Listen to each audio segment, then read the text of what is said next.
I've just marked up the position for the knife edge saddle, and I've done that by centering up with a straight edge, well, square, and through the center point of the pivot of the crown wheel, and I've marked up front and back, and then I could drop down with a small square from that point up here to be sure of the center line of the front pivot point. I'm pretty certain that the middle location of these is the original pivot hole, so I think that's basically where it's going to end up, but I will have to use a largish bush in amongst all of that mess to give it a decent pivot surface. On the back cock itself, I will then scribe because I've got the center point, which as you can see is not actually dead center of the back cock, but that is often the case. I will then use a height gauge or something similar to take the height of the hole after I've drilled it and transfer that to the back to give me the depth for the V of the knife edge. So I've set the height gauge using the front pivot point and got the height right. I'm now just scribing off the back cock to give me the depth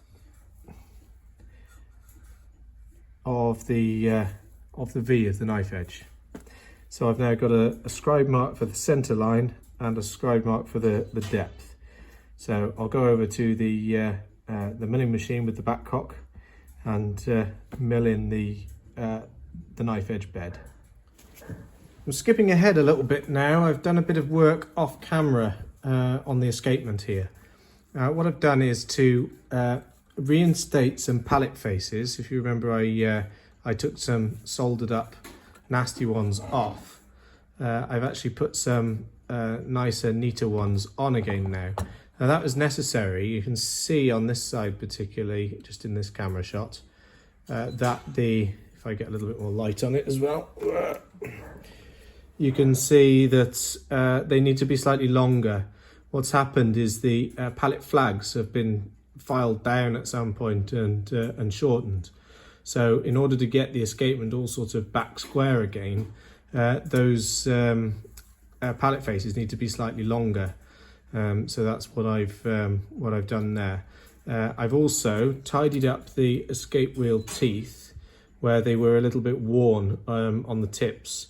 This is to get slightly tighter drops. So it's just on the relief side. I haven't touched the actual side that dictates the dividing of the wheel, but I have just tidied up how sharp essentially the tooth is. Just on the relief on the back side of the tooth. In fact, with this file, which I'm pointing at it with, this is a crossing file, but it works very well for sort of the relief shape of a tooth. So with those things done, I've also made sure that the V is on center line with the front pivot, so that the arbor is straight, is parallel within the plates.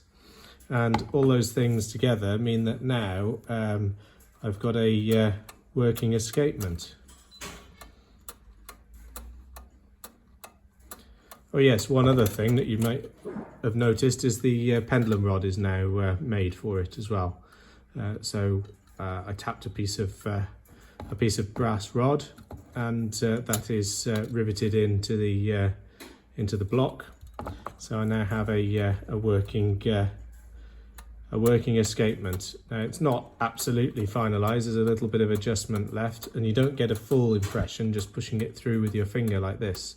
But it's pretty much there as a working escapement now. So last job to do really is to bush the contract wheel so that its end shake is correct and is meshing nicely with the pinion of the crown wheel, and then that's the mechanical work on this clock complete.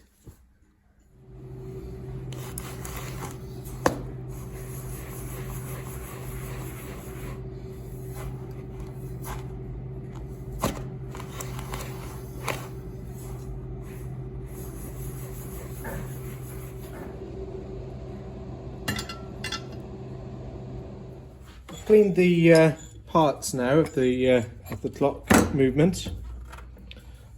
I had to do it off camera. I will cover a cleaning process in a video one day, but for now I need to get this job finished, so I didn't have the luxury of filming this one. But I have cleaned all the parts of the movement, not to within an inch of their life. I'm trying to retain colour as much as I can. It's unnecessary to invasively clean and polish a clock like this, but I do like to have the dirt removed and have it mechanically as clean as I can. So the next stage will be to protect it. So I'll wax the parts, brushing on and buffing off with Renaissance microcrystalline wax, and then it'll be ready for reassembly.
So final stage is obviously the assembly of the clock.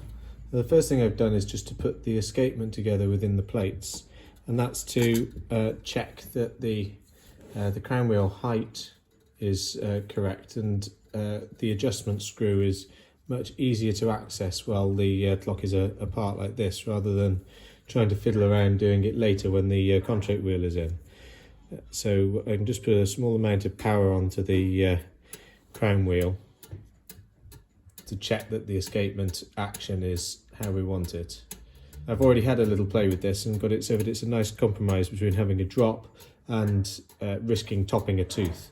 And I think I've got it into a sort of a nice equilibrium, shall we say. So it's going to run very nicely, I think. So that done, I'll take this back apart again and we can reassemble the clock proper.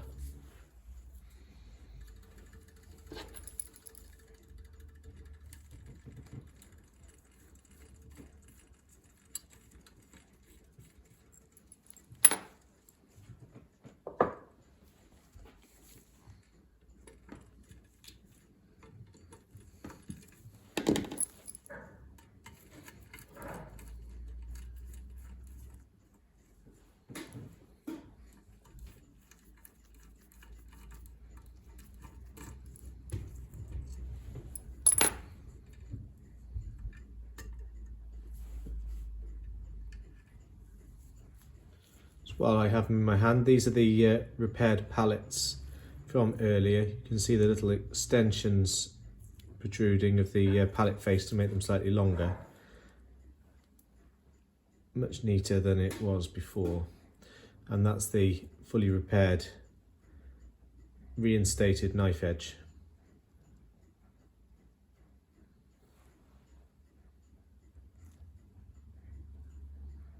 And the new pendulum rod.